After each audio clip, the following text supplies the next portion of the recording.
Don't assume. Don't ever assume or make a judgment of what somebody else needs or doesn't need.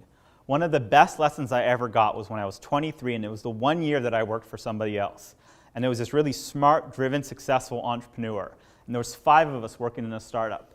And we were actually working in a company that wasn't working out, which is a really valuable lesson. And we were doing sales to new businesses, selling different products to them.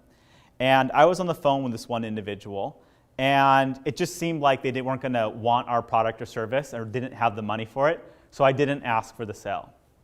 And the owner of this company, who every day listened to every single call I made, and was just a couple years older than me, right? I was 23 at the time, and he was 29.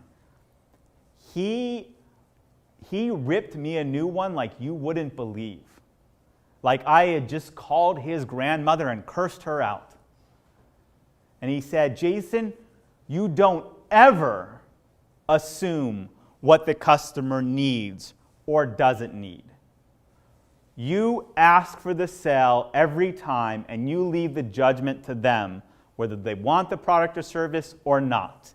And he made me get back on the phone right afterwards and ask that customer if they wanted our product or service.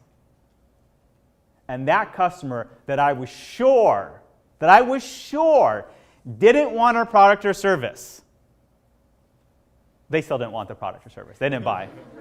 But in the subsequent conversations where I thought people didn't want the product or service and I forced myself to ask, they did buy.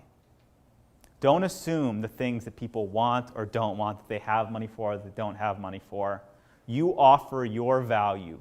You offer up your value proposition and let the other person make a decision for themselves. It's manipulators who make decisions for other people's. It's persuaders who let people make the choice for themselves.